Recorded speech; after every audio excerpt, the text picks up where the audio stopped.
Você acha que conhece tudo sobre God of War? Então se prepara, porque algumas das decisões mais importantes da franquia quase destruíram o jogo, e uma delas envolvia simplesmente matar Kratos no meio da história. God of War não é só um jogo. É uma das franquias mais impactantes da história dos videogames. Mas por trás da violência, dos deuses e das batalhas épicas, existem histórias que pouca gente conhece. E a primeira curiosidade já começa com um risco absurdo. Quando o primeiro God of War foi criado lá em 2005, a equipe da Santa Monica Studio estava praticamente apostando tudo no projeto. O estúdio ainda não tinha a reputação que tem hoje. Se o jogo falhasse, poderia ter sido o fim. E o mais impressionante, o conceito original era ainda mais brutal do que o que chegou às lojas. Mas isso não é nada comparado ao que quase aconteceu anos depois. Durante o desenvolvimento de God of War de 2018, a equipe considerou matar Kratos logo no começo da história. Sim, o protagonista que carregava a franquia. Desde o PlayStation 2.A, ideia era que ele morresse, fosse para Hell e depois retornasse transformado. No fim, decidiram que isso quebraria demais a conexão emocional com o jogador. E convenhamos, foi a escolha certa. E falando em mudança, você lembra da câmera clássica da franquia?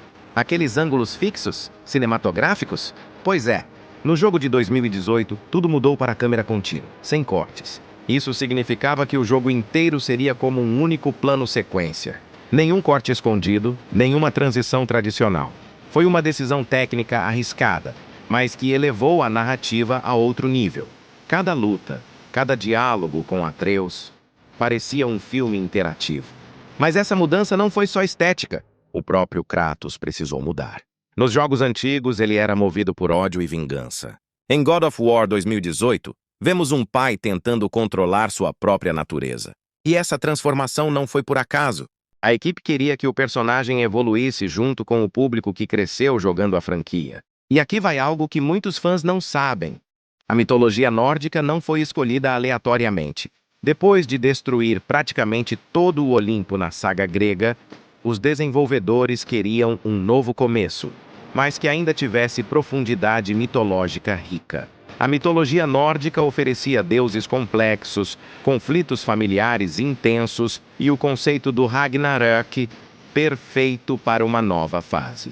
Mas a curiosidade mais interessante talvez esteja na relação entre Kratos e Atreus. Atreus quase teve outro nome. Em fases iniciais do roteiro, o personagem teria um nome diferente. A escolha por Atreus carrega um peso mitológico gigantesco, remetendo à linhagem amaldiçoada da mitologia grega. Nada ali foi por acaso. E já que estamos falando de detalhes escondidos, você sabia que o famoso boy, a maneira como Kratos chama Atreus, virou praticamente um meme mundial? Mas por trás disso existe um detalhe interessante. O tom seco e contido do personagem foi uma escolha intencional para mostrar alguém emocionalmente reprimido.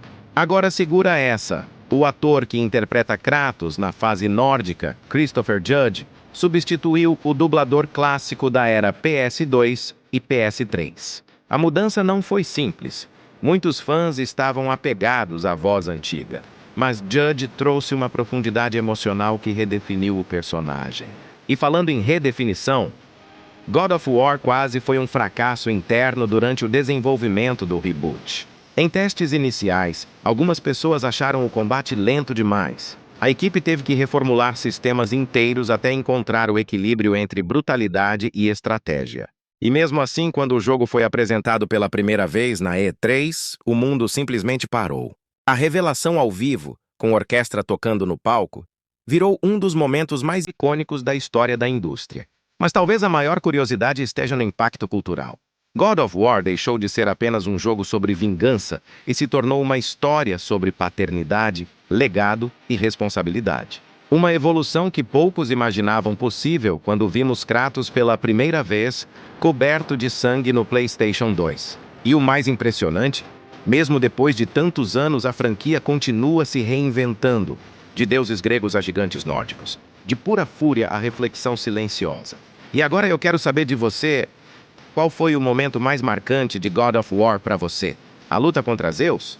A primeira vez que o Leviatã voltou para a mão do Kratos? Ou o final de Ragnarok? Se você curte esse tipo de curiosidade sobre games, já se inscreve no canal, porque aqui a gente vai além da superfície.